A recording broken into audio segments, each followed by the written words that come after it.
تعشق عالم الصوت وتكون أباً مغترباً، يعني أن تحول شغفك مشروعاً لحفظ لغة وهوية جيل انتقل إلى الطرف الآخر من الأرض.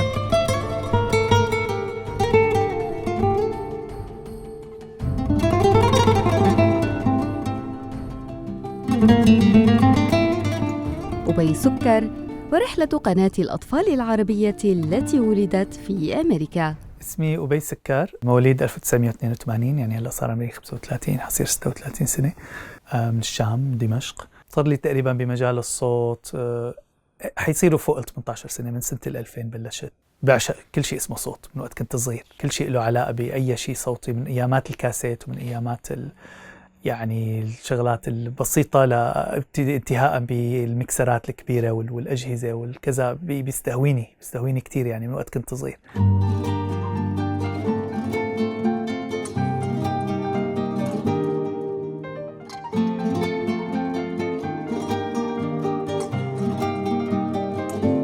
عرفت من صغري أنه أنا بحب هذا المجال. طبعاً الفضل أولاً وأخيراً لوالدي الله يخلي لنا إياه ويطول بعمره، كتير دعمني. يعني لو ما جاب لي الكمبيوتر اللي جاب لي وقت كنت صف رابع، وكان وقتها حتى ما كان في ويندوز، كان على الدوس العالم. أول ما نزل ويندوز إنه واو فيك تشتغل بالفارة ومدري شو، تنزل برامج وسجل صوتي. وحتى يعني ما كان كتير درجة موضة برامج منسوخة، فكان يشتري لي برامج يعني وأقعد أتدرب عليها وكذا. وياما خابص الجهاز ومفيرس الجهاز وماحي الويندوز وماحي الأوفيس ومدري شو كذا، وصبر علي كتير والله. خبصت كتير، خبصت بالمسجلة فكفتها، وخبصت كتير شغلات. يعني كنت أقعد أشتغل فيهم. كنت أفتح شرايط الكاسيت، بدل الغطاء لأنه هذا غطاء أحلى، فبقيم كل البكر هيك قيمه وشيله وحطه بواحد تاني لأنه منظره أحلى.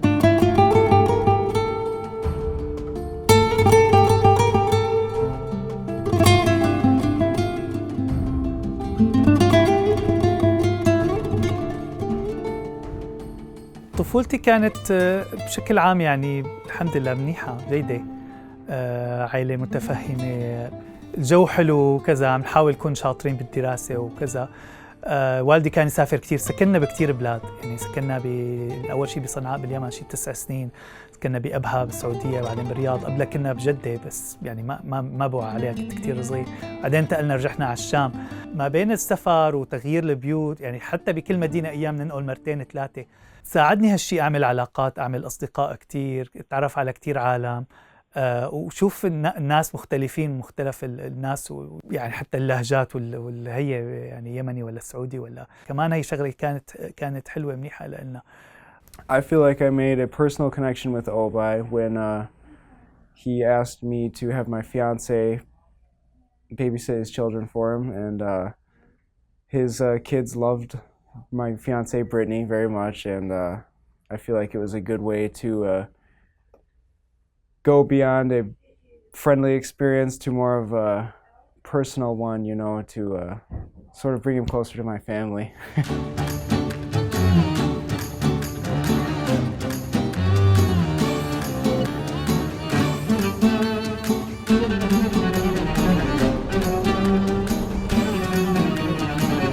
كان في حدثين كتير مهمين. كان جدي الشيخ محمد سكر الله يرحمه كان يسجل ختمته هنيك، فأساساً هو بيروح على استوديو، يعني مجرد وجوده هنيك وروح معه، فدائما هيك. وزائد في عندي رفقات هنيك فكنت روح شوفهم، فاخترع أسباب بس مشان نروح، لأنه في استوديوهات، في أجهزة، في فنانين. هذا غير طبعاً الناس الأسماء الكبيرة اللي كنت بس أحلم اسمع أصواتها صرت شوفها، طارق طرقان، رشا رزق، إبراهيم سليماني، والممثلين كلهم على عين والراس، وكل مين ساعدني.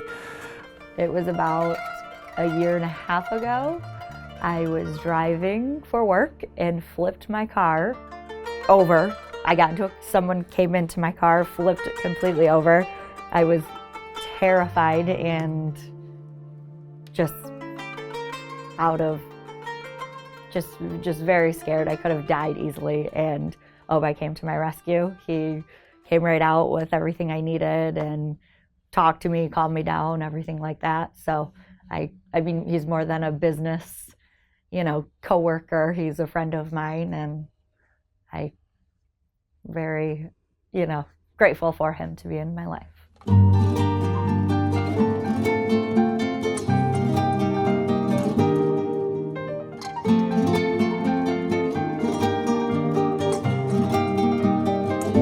فصرت اتردد هنيك وصديقة الوالدة الله يخليها ميساء شيخ حسين لها فضل كتير كبير علي. صرت روح هنيك وشافتني عندي ولع وكذا، وهي عندها يعني قناعة مثل حكايتي نحن لازم نفوت هالمجالات ونقتحمها ونثبت حالنا فيها. فقالت لي تعال نوظفك متدرب. As a coworker, Obai is a great friend to have.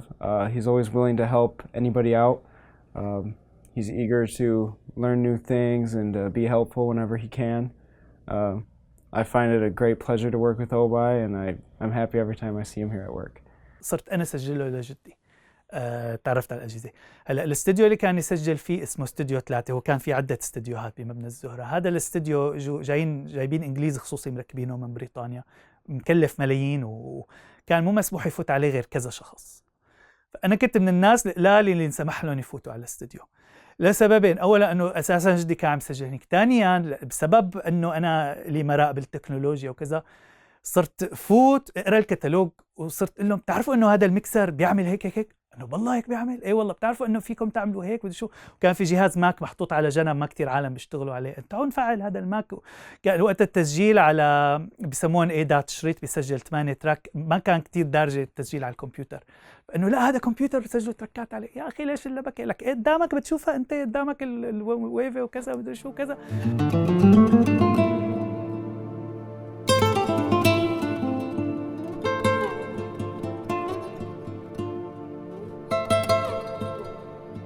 بما انه الاستوديو شغفي وهيك كنا ساكنين بالرياض، فتعرفنا على شاب كان يسجل باستوديو.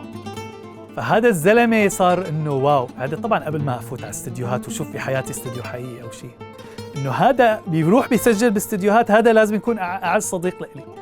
شلون بتسجل، شو بتساوي كذا، شو بيعملوا، كيف بيحطوا المايك، بدي اشوف شو بيلبسوك باذانك، بدي شو كذا. فكان يقول لي ايه هذا بيسجلوا على تراك، والتراك يعني انه بيكون مسجل لحاله مفصول عن واحد ثاني مشان تقدر تتحكم فيه. والله هيك بيعملوا، ايه والله هيك بيعملوا، بدي شو كذا. فبالنسبه لي انه هذا زلمه كثير فظيع، طبعا كان اكبر مني بكثير يعني.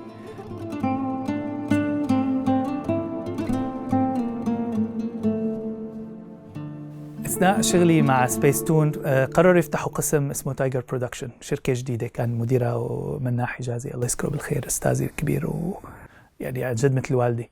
فتحوا قسم صوتيات جديد هذا لهي شركة التايجر، والتايجر برودكشن استلمت الإنتاج الصوتي لسبيس تون، وزائد في إلى أعمال أنيميشن خصوصي فيها، مدينة المعلومات، كان في واحد اسمه دمتم سالمين، كان في كتير أعمال. فأنا كنت أشتغل هندسة الصوت كلها لحالي، تسجيل صوت، مؤثرات، مكساج، بعدين تجي رشا أو يجي إبراهيم سليماني أو أحيانا طارق طرقان يجي يعملوا موسيقى، وأحيانا رشا تسجل أغاني كذا، مكسج لهم. فكنت استلم الصوت من الألف، يعني هي وقتها وثقوا فيني، سلموني استوديو كامل جديد فاتحينه وأنا استلمته. كبر بعدين التايجر برودكشنز وتوظفوا 2 و3 تانيات، فصرت أنا شو مدير قسم الصوت تبع تايجر برودكشن.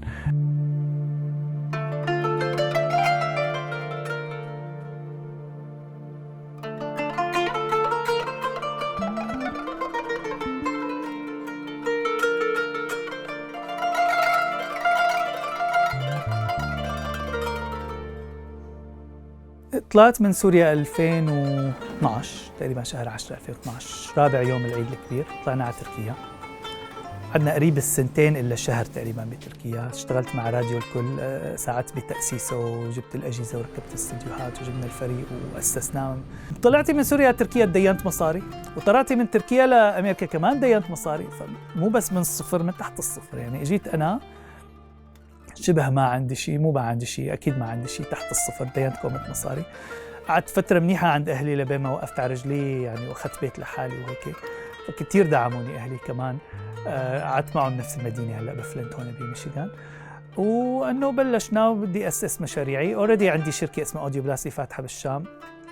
أحد التسهيلات الفظيعة بأمريكا أنه خلال 24 ساعة كنت مرخص الشركة وعمل لها اسم وجاهزة، وبلشت استلم مشاريع. أعطوني دعم، أعطوني قرض 18 شهر بدون فوائد، جبت فيه عدة، وما معي أنا أجيب عدة، فهدول المصاري اللي أخذتهم اشتريت فيهم عدة، ومن المشاريع اللي عم تجيني صرت سدد دفعات العدة. لهلأ مديون أنا بس يعني. فقررت أعمل مشروعي، وبهالأثناء اشتغلت بمختبر طبي كمدير تنفيذي. مشان طلع مصروفي، كان بدي وظيفة، يعني بدي شغل تعرف حالك انت اخر النهار، في فواتير، في التزامات، في اجارات، في عيلة يعني 3 أولاد ومرة وكذا، عائلتنا صارت كبيرة. فاشتغلت بهذا المختبر كمدير تنفيذي، بياخذ معظم وقتي يعني 7 ل 8 ساعات، ايام 9 ساعات بالنهار، والمساء اشتغل بالاستوديو تبعي.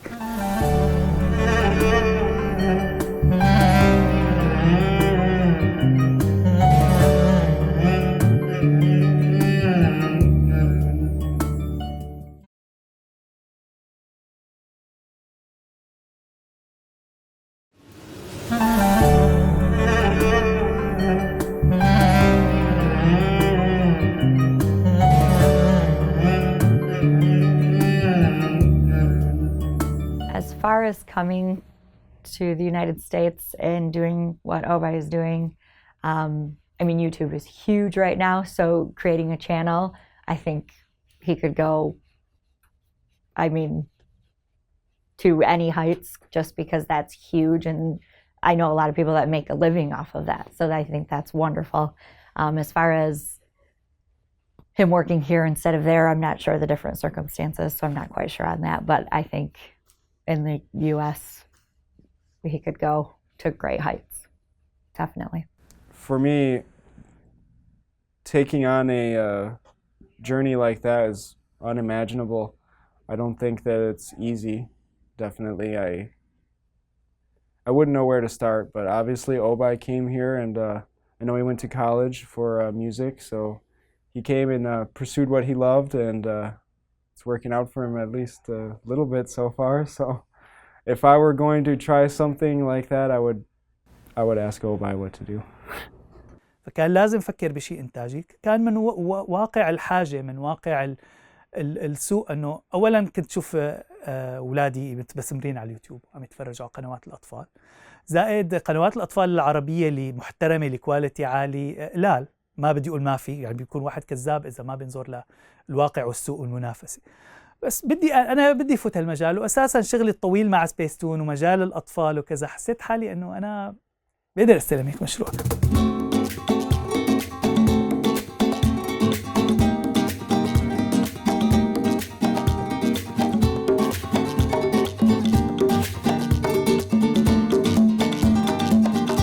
مجرد أنه حسينا بأهمية أنه يكون في محتوى آمن وهادف للأطفال بجودة عالية، يعني هو الهدف الأول والأخير كان أنه كتير جودة عالية.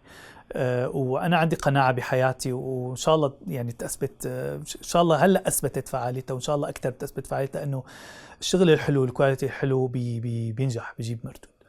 في ناس بيراهنوا أنه لا، أنت لازم تنزل الجودة وتنتج كتير مشان هيك تجاريا أحسن. يعني نحن من باب احترام المشاهد، وخاصة انت فايت على بلاد أجنبية وعم تفوت عند أولاد تبلشوا يتعودوا على الشيء الأجنبي، فبدك تقدم له المحتوى العربي يكون جذاب، يكون يعني بيشبه، يعني ما لا ندعي إنه إحنا بقوة الأجنبي، ولكن يعني نقرب كتير من الجودة تبعه، مشان ما يحس إنه والله العربي هو عقوبة، هو شغلة اللي أنا أهلي جبروني عليها بس أنا مالي حاببها.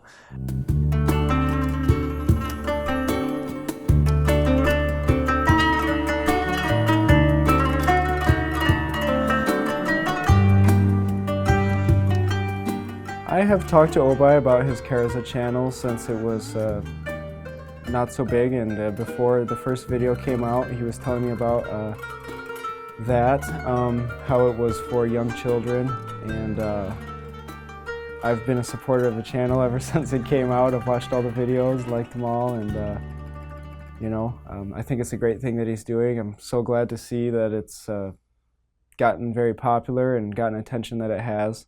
كانت الفكرة إنه نحن حطينا خطوط عامة أساسية، شو لازم تكون القناة وشو المحتوى تبعه، وبلشنا مراحل التأسيس.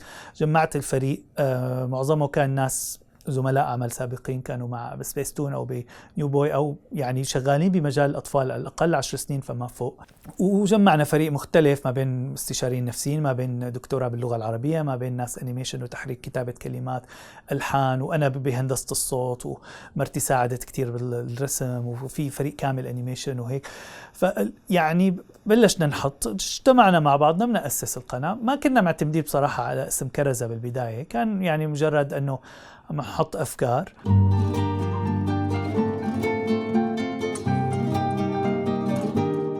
شكل الفريق يعني كان بدي دور على عالم بيشبهوني بطريقة التفكير الفنية يعني بشكل عام نظرتي بالحياة. فصرنا يعني اتواصل مع الناس اللي بعرفهم شغالين بهذا المجال من قبل. حبيت اتعامل معه يكونوا كلهم سوريين، مو من نزعة عنصرية أو شيء، بس يعني يكون في شيء مشترك يعني، ويكونوا كل فريقنا هن أبهات وعندهم أولاد صغار. فأنت يعني عم تشتغل مع ناس بتقول له أعطيني أحسن شيء لأنه هذا ابنك بده يشوفه أو بنتك بده يشوفه.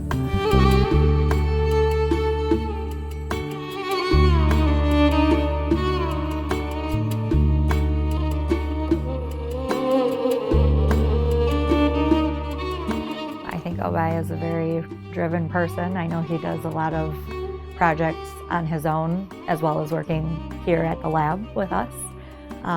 I can tell he's very motivated and he's very driven to do what he's passionate about. The little that I've seen of his channel, since I don't know Arabic, I haven't seen a lot of it, but it looks awesome. If it was in English, I'm sure all my nieces and nephews and all the kids that I know would watch that. Very colorful, and the music and everything seems really great. I think the Karaza project is very innovative. It's a great project that will reach a large audience, and I've seen several videos of it, and I know my children like similar videos, so I'm sure it'll be very successful. I believe it was the right choice to come in the U.S. Gives him the freedom to be able to work on his project and have as many resources as possible to do it, yeah.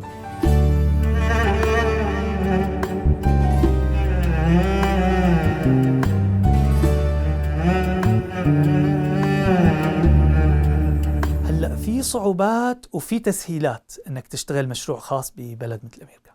في تسهيلات كبيرة من ناحية دعم البزنس المستقل، يعني أنت يعني خلال 24 ساعة أخذنا تصريح وترخيص الشركة، ثاني يوم فتحت حساب بنك، ثالث يوم أعطوني عرض لقرض بدون فوائد ل 18 شهر. الشغلة هي المنيحة قابلها شغلات صعبة بموضوع أولا فرق التوقيت. يعني فريقي كله أغلبه بمنطقة المينا ريجن اللي هو الميدل إيست ونورث أفريكا اللي هو الشرق الأوسط شمال أفريقيا ما بين مصر والسعودية والإمارات وتركيا وممكن بأوروبا فرنسا وألمانيا وهيك. بس إنه أول صعوبة كانت فرق التوقيت، يعني اضطرت في أيام 4 الصبح بس عشان تعمل اجتماع مع حدا من اللي بدك تشتغل معهم.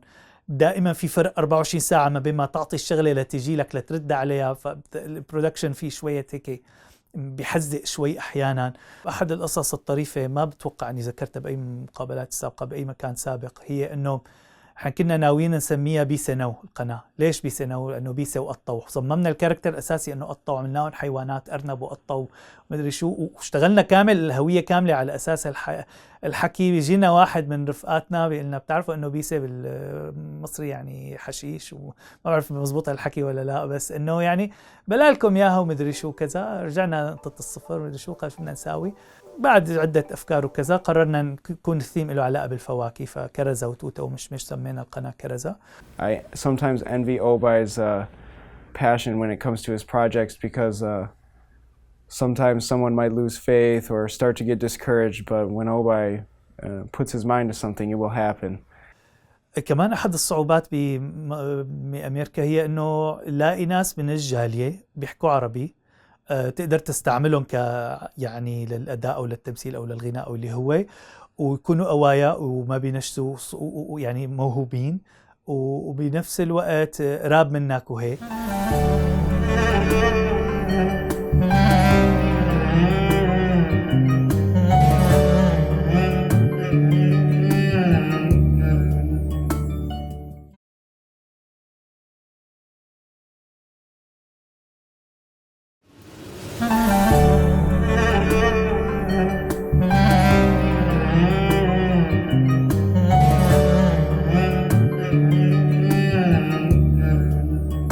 Well, I know Obay is from Syria. That's where he came from to the United States. He's lived in many countries and many states in the United States, more places than me.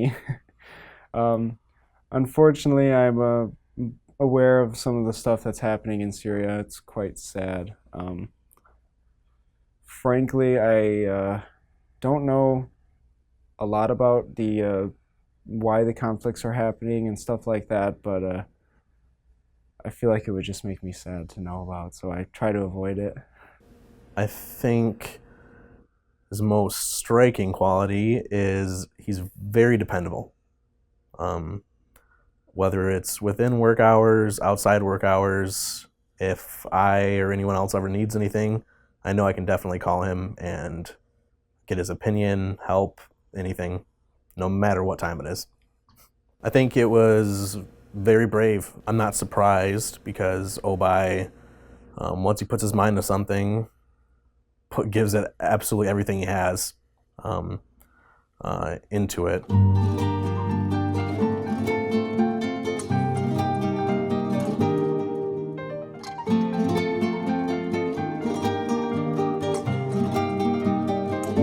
Obai and I have a lot of similar interests, such as anime, specifically Death Note, Attack on Titan, movies, Star Wars. Working with Obai has always been really great. He is always there if I need to talk to someone or if I need a favor for him. We kind of share some responsibilities, so we always have each other's back with that situation. As I know Obai, he's very passionate about the things that he does. He's passionate and he will not stop unless something is exactly the way it should be and it's perfect in his eyes, and it really shows because when you look at the content on, say, his YouTube channel, you see how well produced it is. You see the quality shines through a lot, and you know, you don't see that in a lot of other things. And beyond the YouTube channel, in my opinion, anything Obai does is to the most exceptional standard. Obai and I's interaction is always pleasant, and there's so many different things. We talk a lot about literally everything, anything, and yeah, he's a very, very good, close, personal friend who I can come to with anything.